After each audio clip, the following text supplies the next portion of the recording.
Hello friends, yes sir kiman apply hall sir mathsor kiman apply hall হিন্দিৰ কিমান apply হল আৰ্টছৰ কিমান apply হল সায়েন্সৰ কিমান apply হল বহুত প্ৰশ্ন আছে গটেখিনি প্ৰশ্ন আপোনালোকক পঢ়ি শুনাবলৈ বহুত সময় লাগি যাব গতিকে এপ্লাই কিমান হল এই প্ৰশ্নটো হৈছে আজিৰ মেইন এজেন্ডা এপ্লাই কিমান হল আজি আলোচনা কৰিম Respected viewers and my dear friends, welcome back. GT PGT TET CAM Recruitment Test 2024 application প্ৰায় শেষৰ ফালে 15th November application last date. তো ইয়াতে বহুতৰ প্ৰবলেম হৈ গৈছে আৰু বহুতৰ কিছুমান প্ৰশ্ন আছে লগতে সিলেবাস সম্পৰ্কেও অকমান আলোচনা কৰিম and tactics কেনেকৈ সিলেবাসটো কভাৰ কৰিব এই সম্পৰ্কেও আলোচনা কৰিম তো ভিডিও বহুত ইম্পৰ্টেন্ট হ'ব ভিডিও হেকলৈকে চাব and one request to you চেনেলত নতুন হলে সাবস্ক্রাইব কৰিবলৈ নাপাহৰিব so let's start the video so respected viewers yes our question টো বহুতে কৰি আছে এপ্লাই কিমান হল বিভিন্ন ক্যাটাগৰীৰ কিমান এপ্লাই হল মই যোৱা এটা ভিডিওত আলোচনা কৰিছিলো যে এটো কোনেও ক'ব নোৱাৰিব বাট আপোনালোকৰ আনসাৰ খিনি মোৰ হাতত আছে যে এপ্লাই কিমান হল বা কিমান হ'ব পাৰে আৰু কিয় এই এপ্লাইৰ সংখ্যাটো আপোনালোকৰ লাগে বা কিয় নালাগে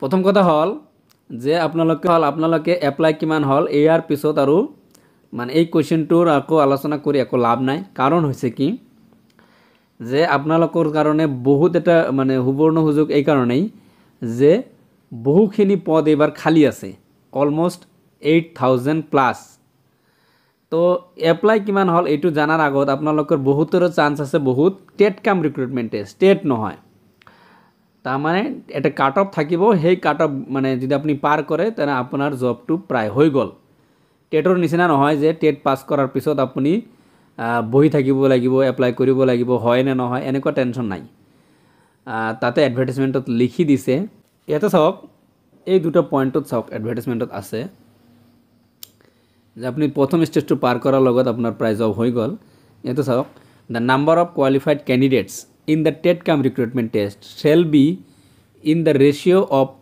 1:1 of the vacancy advertised next আছে চাওক in case any post remains vacant after publication of the first merit list as per ratio 1:1 then maximum 2 more numbers of merit list will be published বুজি পাইছে তো গতিকে candidates কিমান হইছে আৰু candidates কিমান হোৱা নাই এই প্ৰশ্নটো বাদ দি আপোনালোকে মনোনিবেশ কৰক স্টাডিত আপোনাৰ স্টাডি যদি ভাল হয় তেতিয়াহলে আপোনাৰ জবটো হৈ যাব তাৰ পিছত চাওক ইয়াতেও এনেকুৱা দিছে there shall be separate merit list stream wise এটো তো বেলেগ বস্তু stream wise আৰু ক্যাটাগরি wise বেলেগ বেলেগ merit list হ'ব সো গতিকে এই যে আপোনালোকৰ যেটো প্ৰশ্ন আছিল সেই প্ৰশ্নটো এপ্লাই কিমান হল এইটো মোটামুটি মই আপোনালোকক এই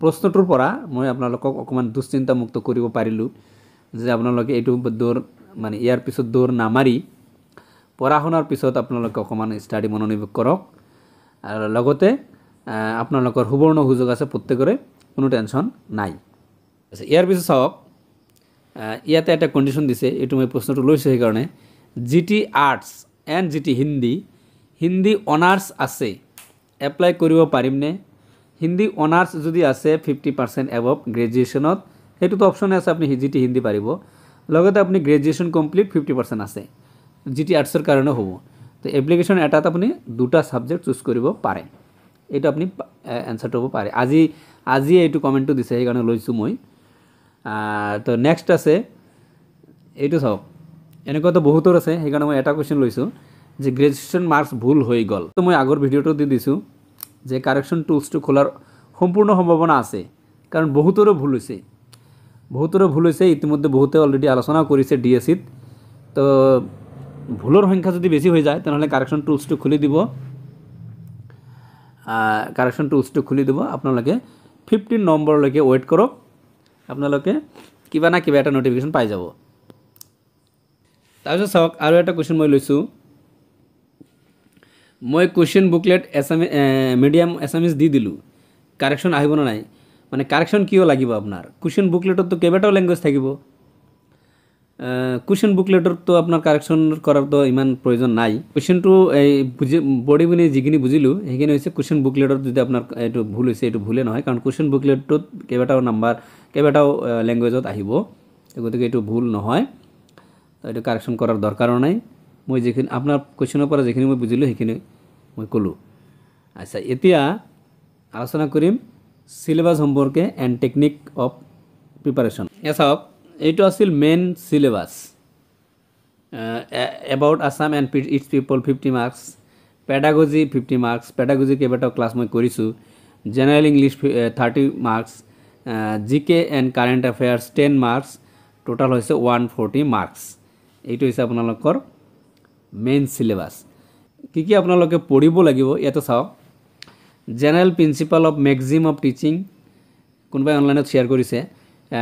teaching methods and techniques, devices and skills, significant trends in the problem, teaching learning process, loss of teaching, taxonomy of educational objectives, role of attention, interest and motivation in learning, lesson plan to lagiboi, educational psychology, its meaning, nature and educational implication, concept of personality, children with special needs, etu lagiboi, it important topics।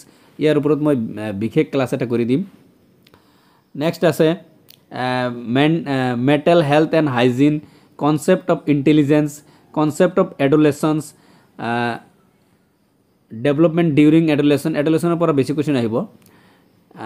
Emotional problems in the classroom, emotional প্ৰব্লেমটো জন্ম হয় এডোলেচন পিৰিয়ডতে, মই এইটো আগৰ ক্লাছত আলোচনা কৰিছোঁ। Guidance and counselling, এইটো এডোলেচন পিৰিয়ডতে এইটো দিব লাগে। তাৰপিছত হিষ্ট্ৰী অফ আছামৰ যিখিনি আপোনালোকে পঢ়িব পাৰে সেইখিনি হৈছে history of Assam, ancient, medieval and modern, geographical of Assam, physical, economic, human, এইটো এটা টপিক, মানে এটা চেপ্টাৰ ছাবজেক্ট বহুতখিনি। National parks and wildlife sanctuaries of Assam, districts and sub districts, sub divisional. তাৰপিছত agriculture, tea, cottage, small scale industries, census 2011, যেহেতু পৰৱৰ্তী census হোৱা নাই। তাৰপিছত polity of Assam, the economy of Assam, its statistics, oil and gas. তাৰপিছত হৈছে government scheme, government স্কিমটো লাগিবই, এইটো কাৰেণ্ট এফেয়াৰ্ছতো পৰে। Government schemes of Assam, Assam tourism, Assam national resources and energy resources. এটা টপিক কিন্তু এটা ছাবজেক্টৰ নিচিনা বহুত দীঘল হ'ব, গতিকে বহুত বঢ়িয়াকৈ প্ৰিপাৰেশ্যন ল'ব। ইংলিছৰ কাৰণে যিখিনি পঢ়িব পাৰে আপোনালোকে হৈছে sentence, determiners, tense forms, narration, vocabulary, synonyms, antonyms. এইটো বহুত হাৰ্ড টপিকছ, এইটো ভাগ্যৰ কথা, কমন পঢ়িলে পাৰিব, নোৱাৰিলে নাই। Homonyms, prepositions, proverbs, gender, degree and comparison, active and passive voice, paragraph, এইবিলাক পঢ়িব। টেকনিক কি কি ইউজ কৰিব পাৰে for the pedagogy section. B Ed কোৰ্চত যিবোৰ আপোনালোকে পেডাগজিকেল বস্তুখিনি পঢ়িছে, বি এডতো পেডাগজিকেলি গোটেইখিনি, তো তাতে সেই কোৰ্চৰ পৰা আপোনালোকে হেল্প পাব পাৰে। তাৰপিছত এই যে মাষ্টাৰ অফ এডুকেশ্যন বা বেচেলাৰ অফ এডুকেশ্যনত যদি আপোনালোকে কৰিছে, এইটো মই আগতে কৈছোঁ, এইটো কৰিব পাৰে। ফৰ আছাম এণ্ড ইটছ পিপল আপোনালোকে আছাম কেৰিয়াৰ, আছাম জিকে এক্সেট্ৰা কিতাপ পঢ়িব পাৰে। তাৰপিছত কাৰেণ্ট এফেয়াৰ্ছৰ কাৰণে আপডেটেড জিকে বা কাৰেণ্ট এফেয়াৰ্ছ ৰিলেটেড টু আছামৰ এইটো পঢ়িব পাৰে। আৰু জেনেৰেল ইংলিছ ছেকশ্যনৰ কাৰণে follow' a good English grammar book from A class 9 and 10। 9-10 মানে NCERTৰ কথা কৈছিলোঁ মই আগতে, তো গতিকে এইখিনি আপোনালোকে ফ'ল' কৰিব পাৰে। এইটো হৈছে টেকনিক। তাৰপিছত কিছুমান টেকনিক এইবিলাক আপোনালোকে এপ্লাই কৰিব পাৰে। এইটো হৈছে আপোনালোকে প্ৰপাৰ এটা শ্বেডিউল তৈয়াৰ কৰক, ৰুটিন, এইটো আলোচনা কৰিছিলোঁ। প্ৰেক্টিছ মক টেষ্ট ৰেগুলাৰলি কৰিব। তাৰপিছত প্ৰিভিয়াছ ইয়াৰ্ছ কুৱেশ্যন যিবোৰ আছে গোটেইকেইটা টেটৰ এক্সামৰ পৰা আপোনালোকে কালেক্ট কৰিব পাৰে। আপোনাৰ ডাউটছ ক্লিয়াৰ কৰিব পাৰে, এনি কাইণ্ড অফ ডাউটছ আপোনালোকে ক্লিয়াৰ কৰিব পাৰে। তাৰপিছত আপোনাৰ যিটো উইকনেছ আছে যিটো টপিকৰ ওপৰত, সেই উইকনেছটো আপোনালোকে বাহিৰ কৰক, সেইটো ষ্ট্ৰেংথ কৰক, আৰু ভেৰিয়াছ টপিক্সৰ লগত আপোনালোকে ডিল কৰক, ডিল কৰি গোটেইখিনি ক্লিয়াৰ কৰি লওক। এইটো হৈছে আপোনালোকৰ টেকনিক। চ' ফ্ৰেণ্ডছ, ভিডিঅ' বহুত লং হৈ গৈ আছে, ভিডিঅ' মানে শেষ কৰোঁ। তো ভিডিঅ'টো ভাল লাগিলে এটা লাইক কৰি দিব আৰু আপোনাৰ ফ্ৰেণ্ডছৰ লগত এই ভিডিঅ'টো শ্বেয়াৰ কৰি দিব। এণ্ড ওৱান ৰিকুৱেষ্ট ইউ, চেনেলটো নহ'লে ছাবস্ক্ৰাইব কৰি দিব। আৰু আপোনালোকক মই আগতে কৈ থৈছোঁ যে পেডাগজি ক্লাছবিলাক আপোনালোকে চাবলৈ নাপাহৰিব। চ' থেংক ইউ ছ' মাছ।